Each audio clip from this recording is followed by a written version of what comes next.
about as good as the writing gets. The same writers they had for their jokes, the same writing I had. No, I promise you, their jokes were probably a lot better. Just to give you a taste of the pig names that they gave these pigs, the races were kind of cool. The commentary, not the greatest. They had one pig called Forrest Grunt. Yeah, I'm not making this up. Christina Swinulera or Pigulera. I don't honestly remember. I'm probably actually making better ones than what they had. But I mean, and they just got worse from there. So, if you do go to the State Fair of Texas, put earplugs in when you go to the pig races. Have a couple of beers. Maybe that'll make it funnier. I don't know. Whatever you got to do to make stuff funny. But yeah, it was. I didn't even want to stay for the. At first, I was like, I'm going to the pig races. I'm going to the ostrich races. After the pig races, I was like, forget the ostrich races. I don't even want to see it. No, it's that bad. So yeah, I mean, that was pretty much this past week, honestly, in a nutshell. So, hopefully this week coming up, we have something a little bit more exciting for us, huh? Yeah? Come on, world, pick it up. We need exciting stuff to talk about. So, just because nothing happened, like, super exciting happened this past week, doesn't mean we don't have anything to talk about. Oh, God, no. There's plenty of stuff to talk about. First of all, how about the firefighters in Corona, California, who saved a man and then finished mowing his lawn for him? Yeah, that's how awesome Californians are. So go ahead, bash all the California people all you want. Go ahead, I'll wait.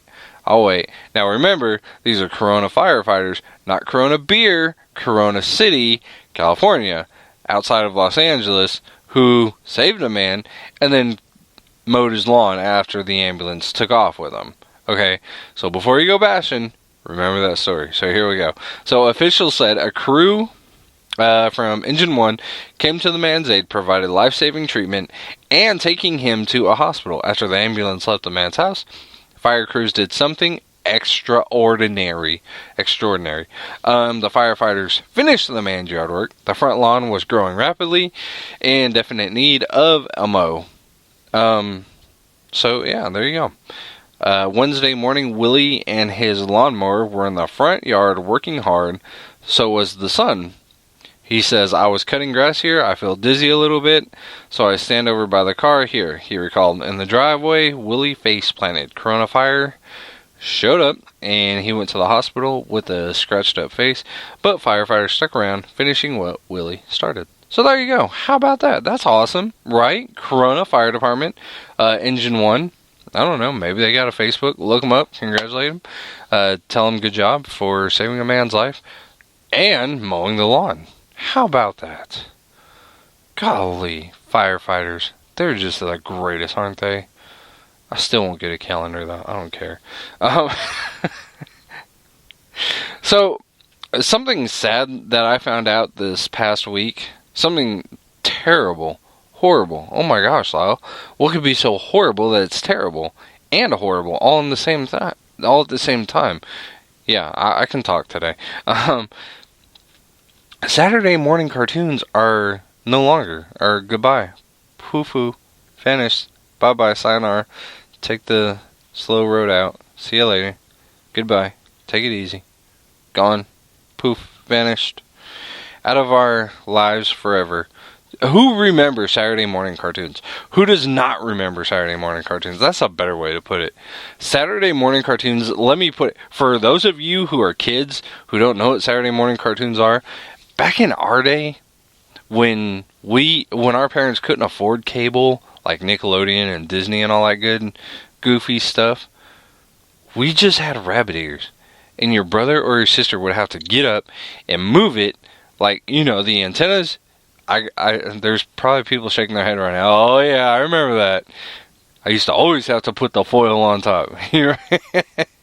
Connect the foil to the rabbit ears and to try to connect the two and make it super better. Remember? And you're sitting there eating your cereal, right? you got the bowl of cereal, the bowl of what? There was the Batman cereal, the Ghostbusters cereal. Yeah, the Ghostbusters cereal had the hologram picture on it. Sometimes, remember? Or the Batman one had the hologram picture. Yeah, There's some people laughing, like shaking their head. Heck yeah, I remember that stuff. That was good stuff, mate. So anyway, yeah, Saturday morning cartoons are gone. No more. The CW apparently tried to keep them alive, but this past weekend was the end of it. That's not. We're done. And from what I can understand is it seems like Nickelodeon and all that just kind of push it out. You know, everybody's got cable these days. Those people who don't have cable, as in those kids who don't have cable, I feel sorry for them. Because, I mean, there's no more Saturday morning cartoons, honestly, unless they have a DVD or video of cartoons. I was lucky enough to buy a DVD from Five Below. It's a Dollar Tree store, just everything. The most anything is going to be is $5. And I'm going to tell you right now, you can easily go in there and drop some money. I'm just saying. But they had a DVD collection. It's like 2 DVDs, and it's cartoons, Saturday morning cartoons from 1960s. And when they first opened, they had a DVD collection. It was Saturday morning cartoons from the 1980s. I kind of wish I would have bought that one, because after watching this one, I'm like, oh man, this is so awesome. But looking at the cover of the other one, I thought, oh, it's only, Mr. T and whatever Care Bears or whatever they had. And I was like, I don't want to watch that. But after buying this one and watching it and realizing it had like the Jetsons, the Flintstones, cartoons from the 1960s, Space Ghost, Adam Ant. I can't remember. There were a couple other ones I was watching that I just couldn't believe were on there. But yeah. So I mean, kids these days, you guys don't realize, like, Saturday morning cartoons, you want these things. Trust me, you want them. These are a big deal, man. But they're gone. They're gone. So those of you who have kids who grew up in the 80s, and, Saturday morning cartoons first got their start in the 1960s. That's when they first got their start. And it said here that NBC stopped airing cartoons clear back in 92, replacing them with the Saturday version of Today and live-action teen shows like Saved by the Bell. CBS followed suit later in the decade, and ABC abandoned its cartoons in 2004. So, the popularity of Saved by the Bell and its ilk, the profitability of Saturday versions of the network's morning news shows, the increase in college football broadcasts, the rise of the infomercial, and the FCC mandate for a minimum of weekly educational programs, or in the case of the teen comedies, quote, educational, that were easiest to place in those Saturday morning slots. And how many times do you remember, like, okay, so you watched, remember Recess used to come on ABC? Remember that old Disney show, Recess? That used to come on ABC, and after the not-so-educational shows would come on the channels, then they would show like some educational channels for those kids who are stuck inside because they're sick or the weather's terrible outside. But after all those cartoons, the normal ones shut off, what do? We all went outside. We didn't watch the educational ones, but the TV stations put them on there just for FCC rules. But, so anyway, yeah, goodbye Saturday morning cartoons. So shed a tear, and tell your kids how great life was back in the 60s and 80s before smartphones. Believe it or not, kids, before all this smartphone stuff, before all this technology, man, what it was to be a kid. Holy cow. What about watching Teenage Mutant Ninja Turtles before they came on Nickelodeon? What? Right? I know. Crazy. Or, man, I can go on all day here talking about old cartoons. Jeez. What was the other one? Indiana Jones Jr. Or no, James Bond Jr. That's what it was. Yeah, that was a cartoon. There are people who are like, oh man, I remember that one. or the gummy bears. Those came on Disney, but see, ABC, because they're a Disney family, so they get to show some of those Disney cartoons for the kids who can't afford cable. So we get to watch Disney cartoons like Recess and what's that other one? Freakazoid, I think is what it was called. Animaniacs. Oh man, and Tiny Toons. Man, you kids don't know what you're missing, man. It's easy, you don't know what you're missing. Anyway, so yeah, goodbye Saturday morning cartoons. Shed a tear, hang your head low.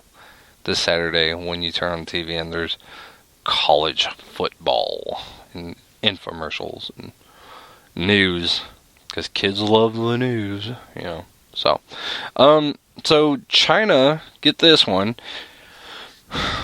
full of smart people, right? Geniuses, some of the smartest people in the world in that country. They performed cavity searches on 10,000 pigeons. Will allow its safety precautions. How about this? How about you just don't release the birds? I mean, that's all there is to it. October 1st is National Day in China. It was a National Day in China, commemorating the founding of the People's Republic in 1949. As part of the celebration in Beijing, 10,000 pigeons were released over I'm going to mess this up. Tiananmen Square. I'm not even going to try to redo it. But first, each pigeon had to undergo a security check, which included an anal probe. Yeah. The process was videotaped, for some sickos out there, by authorities, and the procedure drew widespread derision on social media. Derision. Same difference, right? So, good job, China. Way to cavity search pigeons. I guess because they're worried people are going to put bombs in them. I mean, wouldn't the first clue be like when it tries to fly out of the cage and it falls back down and explodes? We probably got a problem here, you know? Let's cavity search 10,000 pigeons. Who is the one who gives that order, and who's the one who stands there and says, are you serious? Because I'm the one officer standing there that's like, you gotta be kidding me, are you serious? You know? Come on, bro, really? Come on. Can't we just x-ray them? Jeez. Just take them all down to the airport and put them through the x-ray machine. It's quicker, isn't it? I mean, it's way quicker. But, so anyway. So, yeah, that happened. Poor birds, poor pigeons. I will remember that. And I will go give a cracker or some bread to a couple pigeons. And you should too. Just to apologize, for giving them cavity searches. Man. Also, a reporter, get this one, a reporter covering, I wouldn't have believed it if I didn't hear it, covering a missing child, finds the missing child. Yeah, a 10-year-old boy was reported missing Thursday in Tampa, Florida. ABC Action News reporter Cameron Polam went to the neighborhood to report on the search Friday morning. Paul Ezekiel Fagan, had been missing for 14 hours when Pullum saw a child standing off by a fence. I said, have you been missing? And I said, come here, buddy. And I just picked him up and I said, would you mind if I lift you up? Pullum said, and I just said, come with me. I just held his hand and walked him over to you guys. It's crazy, he said. Deputies walked the little boy up to the house, and when family saw him, they ran to the little boy and hugged him. Paul had been hiding among bushes in a neighbor's house, in a neighbor's yard, afraid to come home because he'd be in trouble. He said he left home because he wanted some space. His quote, wanted some space away from his little brother. So, hiding in the neighbor's bushes. Either A, the neighbors didn't see him, and there's some big bushes, and you need to trim them things, or B, the neighbors did see him, and we're like, good. Do you blame him? Jeez, they're horrible people. Whatever the case may be, at least the kid is home, and he was 10 years old, so my thing would be like, where do you pee or poop, 14 hours, I can't go 14 hours without a number 2 movement. I can't. So, I mean, if I do, then I'm